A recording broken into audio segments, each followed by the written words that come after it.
You know, I love that programme Grand Designs. I love where people take an old building and turn it into something modern without compromising the integrity of the building that was there beforehand. And it got me thinking about car manufacturers, legacy car manufacturers, trying to convert their current cars into EVs. Because as we know, batteries are big, heavy, cumbersome things for the moment. And therefore they take up a lot of space. And we've already seen some of the cars that we've road tested. There's compromises to be made with them. What you really need is to start with a huge amount of space. Because if you've got a huge amount of space at the beginning, then once you fit the batteries and electric motors, you'll still have enough space for your driver and passengers at the end. Welcome to AutoEV and the Grand Design Mercedes-Benz EQV300.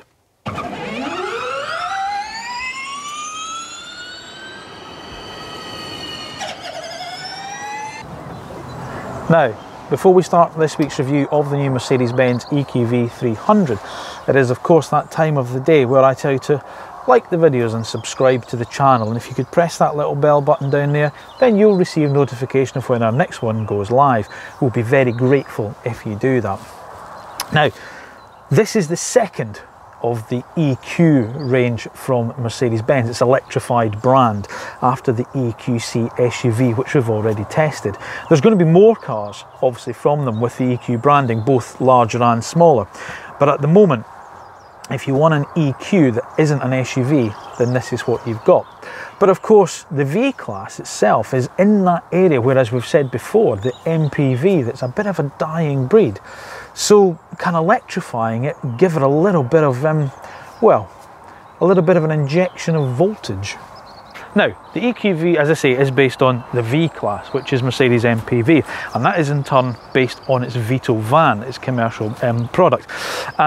They're actually built on the same production line as well, down in its plant in Spain. And it's been that way since the V-Class and Vito came out in the late 1990s.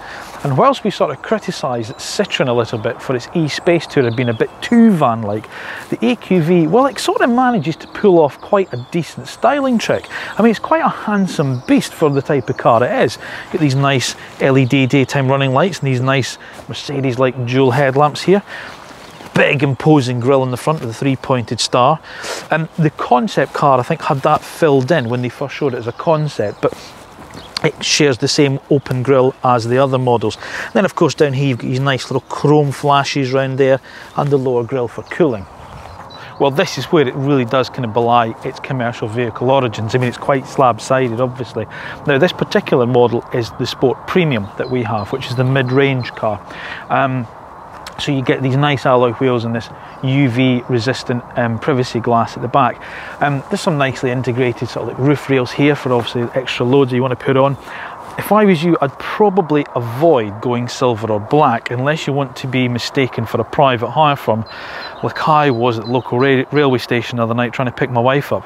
Imagine my surprise when two people tried to get in the back of the car. Go for one of the blues or the reds if I was you. And then of course, round the rear of the car, well, again, it's the same. You've got quite a nice split tailgate here, so you've got the opening glass if you want to just drop quick loads in, or you've got this really wide opening, really wide electric tailgate.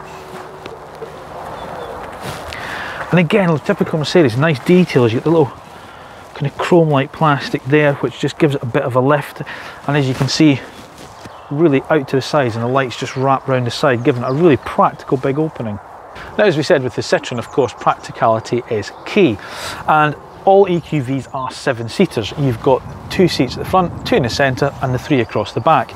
These 2 are in one, although the backrest will recline individually, and then a separate seat over here. But even with them in place, we still have enough space back here for luggage. Unfortunately, I forgot the suitcases today, but trust me, they do fit a large, a medium, and a small suitcase across here. There's no sort of separate storage for cables, unfortunately. I've removed the Type 2 cable that comes with the car. But I think you can buy a little box to pop it in here. That would be the only downside, or I suppose you could tuck it underneath the seat. But it is big, but it's in these centre 2 captain's chairs where it really does win. I mean, they've got fold down armrests on either side. Every seat bar one has an ISOFIX point, so I mean that's pretty good. You can also slide these centre seats along these rails as well, and being the sport model, it comes with the table package, which is, well, as its name would suggest, a table. If your kids want to play drafts, kids still play drafts, right? Yeah. Well, the other thing you can also do is slide this along the rail, of course, in the centre, so you can push that forward to the back and then turn these two seats round in case you've got, I don't know, 5 kids that want to play drafts, or snakes and ladders, or Trivial Pursuits. Maybe not Cards of Humanity. I'd probably not have them play that. And don't think the driver's been forgotten about either. It's lovely up here. It's proper traditional, well, new sort of traditional Mercedes with this lovely swooping dashboard. These circular air vents, they seem very, very keen on now. You get this 10¼ inch touchscreen display here, but you can also use this here. This is Mercedes-Benz new Mercedes-Benz UX system. Now it can also be, as well as this sort of like touchpad here, which is, if you've used Apple Magic Mouse, it's dead easy. You got some nice kind of haptic feedback when you do it. And then there's a volume control here. This little control here for controlling your driving modes, to the electric rear doors, and then switching the system off altogether. And then you've got this nice leather steering wheel, column stock here for wipers and indicators, and your cruise control here, and then over this side is your transmission lever, your drive lever if you like, and then these 2 cowled binnacles here. There's a little bit of an air of traditionalist about it, because you actually, believe it or not, use a key to start it rather than just a push button. You put the traditional Mercedes-Benz key in and turn it. And then obviously you've got your display here, your 2 analog dials flanked by, flanking this centre display. Now the sport model gets quite good equipment as standard. There's Apple CarPlay, Android Auto is standard. This, as I say, this big screen standard in all of them. The multifunction steering wheel. But I also get this lovely soft leather upholstery.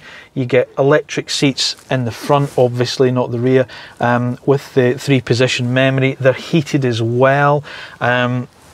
There's distance cruise control, there's lane keep assist, regenerative braking, which we'll come on to later.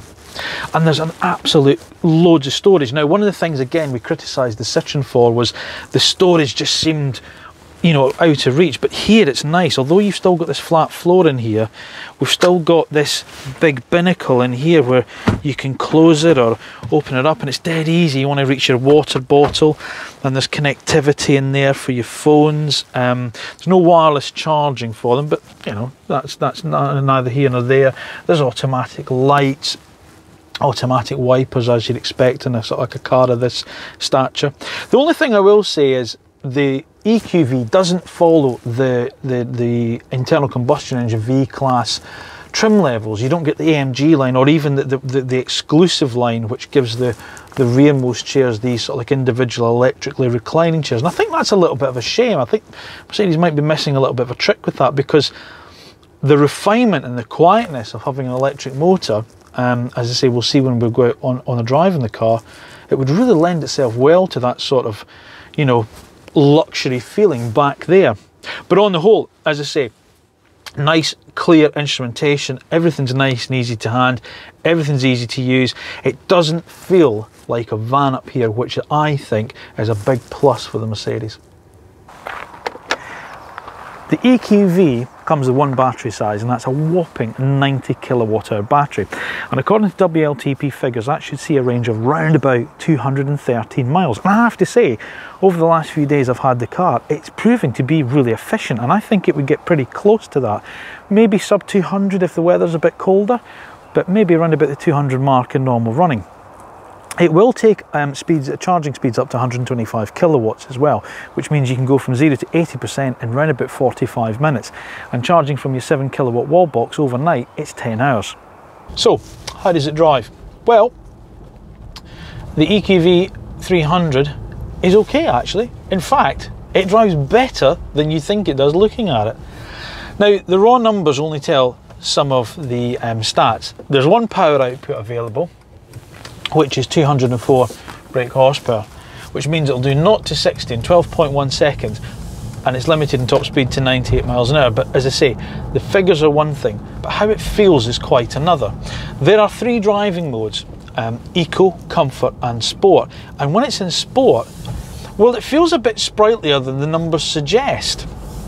Don't get me wrong, you're not going to be worrying any Teslas in this car, that's not what it's about, but it doesn't feel inadequate if you were to compare it to, say, oh, I don't know, probably the turbo diesel engine variant, if I'm honest with you, but it's quieter, obviously.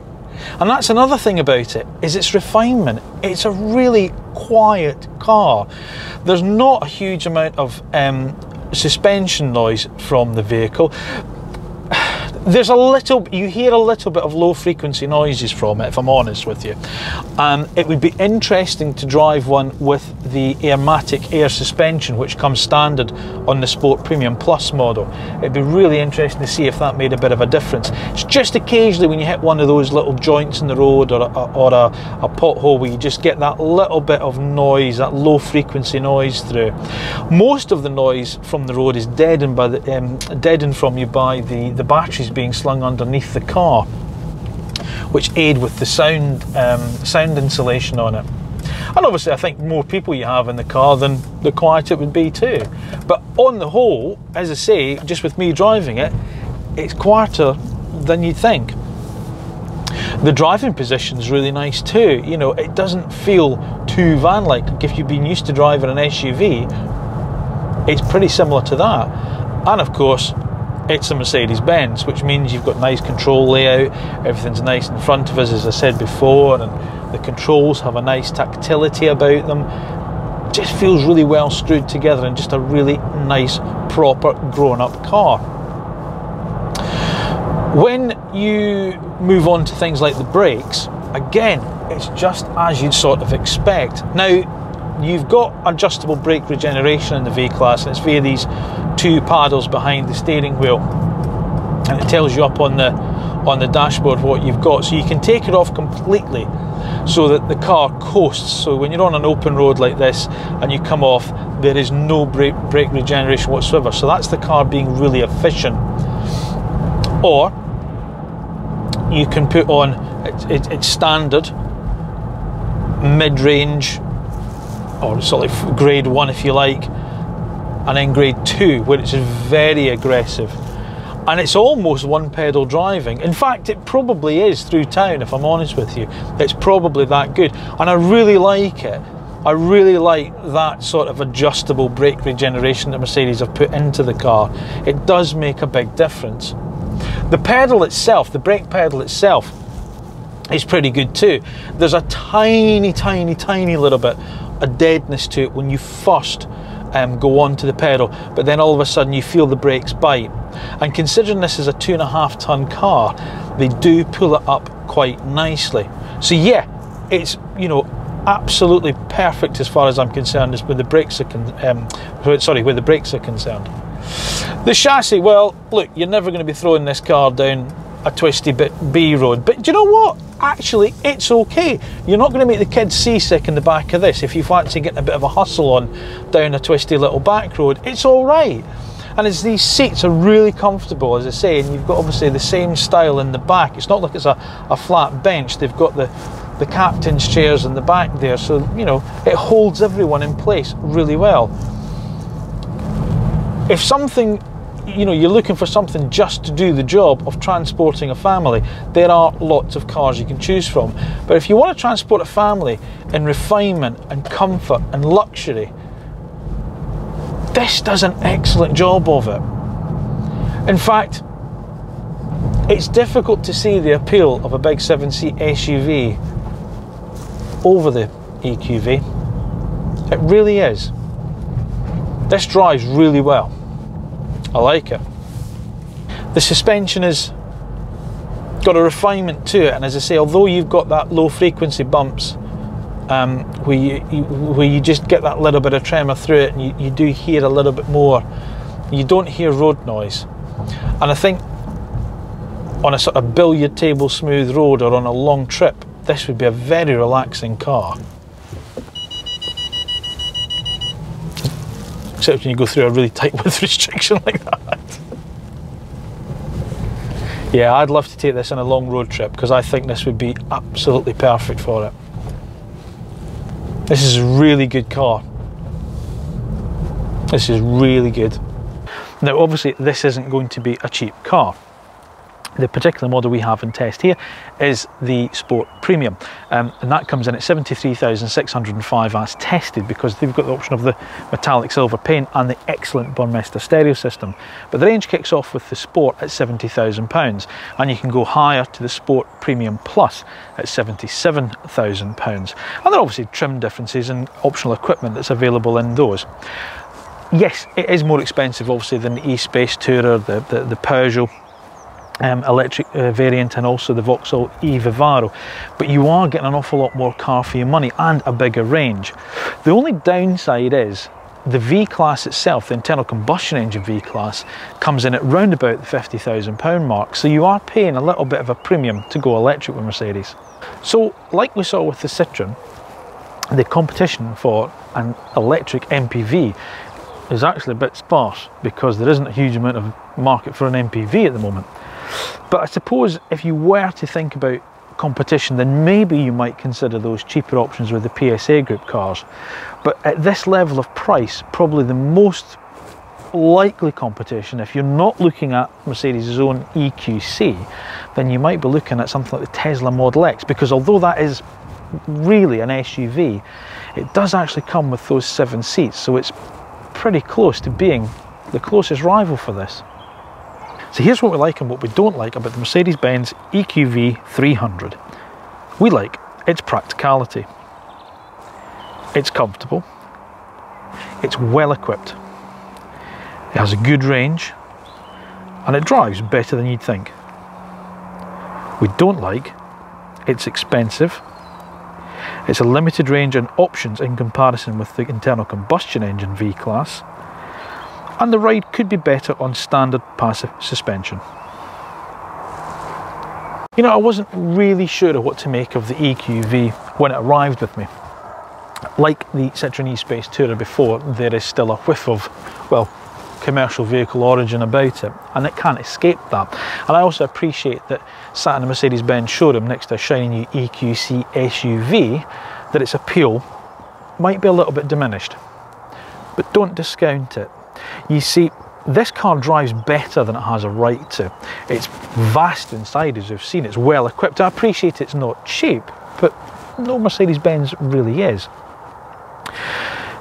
Going back to what I said at the start, it's a little bit like one of those houses you see on Grand Designs where they've taken an old house and modernised it. That's kind of what Mercedes-Benz have done with this. They've taken an internal combustion engine car and modernised it with EV mechanicals. And in doing so, they've come pretty much close to greatness. It's that good. Thank you for watching AutoEV. As always, please remember to like and subscribe to the channel and press the little bell button down below. Don't forget that, because then you'll receive notification of when our next videos go live.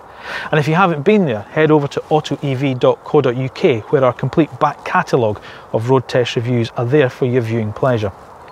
Thanks again, and we'll see you again soon. So, you've watched our video. It's now my job to tell you to like and subscribe, and press the little bell button to receive notification of when our next video is uploaded.